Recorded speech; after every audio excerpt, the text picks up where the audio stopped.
व्यापक अकल अनीहज निर्गुण नाम न रूप, भगत हेतु नाना विधि करत चरित्र अनूप। अर्थात जो व्यापक अकल, इच्छा रहित, अजन्मा और निर्गुण है तथा जिनका न नाम है न रूप, वही भगवान भक्तों के लिए नाना प्रकार के अलौकिक चरित्र करते हैं। यह सब चरित कहाँ मैं गाई, आगिल कथा सुनहु मन लाई। विश्वामित्र महामुनि ज्ञानी, बसहि विपिन शुभ आश्रम जानी। यह सब चरित्र मैंने गाकर कहा, अब आगे की कथा मन लगाकर सुनो। ज्ञानी महामुनि विश्वामित्र जी वन में शुभ आश्रम जानकर बसते थे। जहाँ जप यज्ञ जोग मुनि करहि, अति मारिच सुबाहु ही डरहि। देखत यज्ञ निशाचर धावहि, करहि उपद्रव मुनि दुख पावहि। जहाँ वे मुनि जप, यज्ञ और योग करते थे, परंतु मारीच और सुबाहु से बहुत डरते थे। यज्ञ देखते ही राक्षस दौड़ पड़ते थे और उपद्रव मचाते थे, जिससे मुनि बहुत दुख पाते थे। गाधी तनय मन चिंता व्यापी, हरि बिन मरहि न निश्चर पापी। तब मुनि बर मन कीन विचारा, प्रभु अवतरे हरन मही बारा। गाधी के पुत्र विश्वामित्र जी के मन में चिंता छा गई कि ये पापी राक्षस भगवान के मारे बिना न मरेंगे।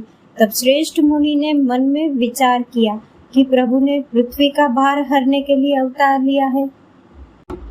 एहु मीस देखो पद जाई, करि बिनती आनो दो भाई। ज्ञान विराग सकल गुण अयना, सो प्रभु में देखब बरी नयना। इसी बहाने जाकर मैं उनके चरणों का दर्शन करूं और विनती करके दोनों भाइयों को ले आऊं, जो ज्ञान, वैराग्य और सब गुणों के धाम है। उन प्रभु को मैं नेत्र भर देखूंगा। बहुविधि करत मनोरथ, जात लागी नहीं बार। करि मज्जन सरऊ जल, गए भूप दरबार। बहुत प्रकार से मनोरथ करते हुए जाने में देर नहीं लगी। सरयू जी के जल में स्नान करके वे राजा के दरवाजे पर पहुंचे।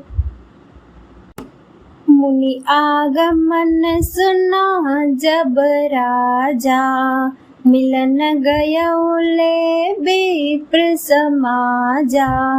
करी दंडवत मुनि ही सन्मानी, निज आसन बैठारनी आनी।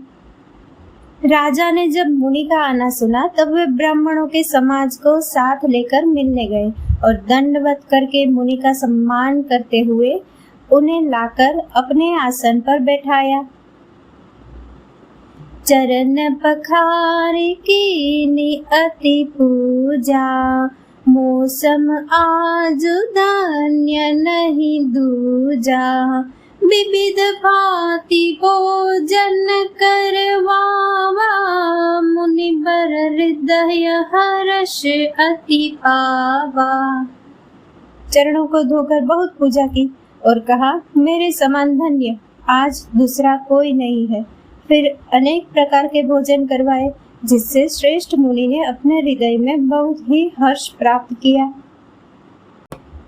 पुनि चरणनि मेले सुतचारी, राम देखी मुनि देह बिसारी।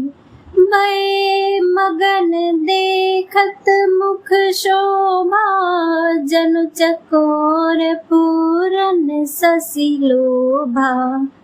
फिर राजा ने चारों पुत्रों को मुनि के चरणों पर डाल दिया, उनसे प्रणाम कराया। श्री रामचंद्र जी को देखकर मुनि अपने देह की सुधि भूल गए। वे श्री राम जी के मुख की शोभा देखते ही ऐसे मग्न हो गए मानो चकोर पूर्ण चंद्रमा को देखकर लुभा गया हो। तब मन हर्षि बचन कहराऊ, मुनि अस कृपा न कीन्हु काऊ। केहि कारण आगमन तुम्हारा, कहूँ सुकरत न लावऊं बारा। तब राजा ने मन में हर्षित होकर ये वचन कहे, हे मुनि, इस प्रकार कृपा तो आपने कभी नहीं की। आज किस कारण से आपका शुभागमन हुआ, कहिए, मैं उसे पूरा करने में देर नहीं लगाऊंगा। असुर समूह सतावहि मोहि, मैं जाचन आयऊ नृप तोहि। अनुज समेत देहु रघुनाथा, निशिचर बध में होब सनाथा। मुनि ने कहा, है राजन, राक्षसों के समूह मुझे बहुत सताते हैं, इसलिए मैं तुमसे कुछ मांगने आया हूँ। छोटे भाई सहित श्री रघुनाथ जी को मुझे दो। राक्षसों के मारे जाने पर मैं सुरक्षित हो जाऊंगा।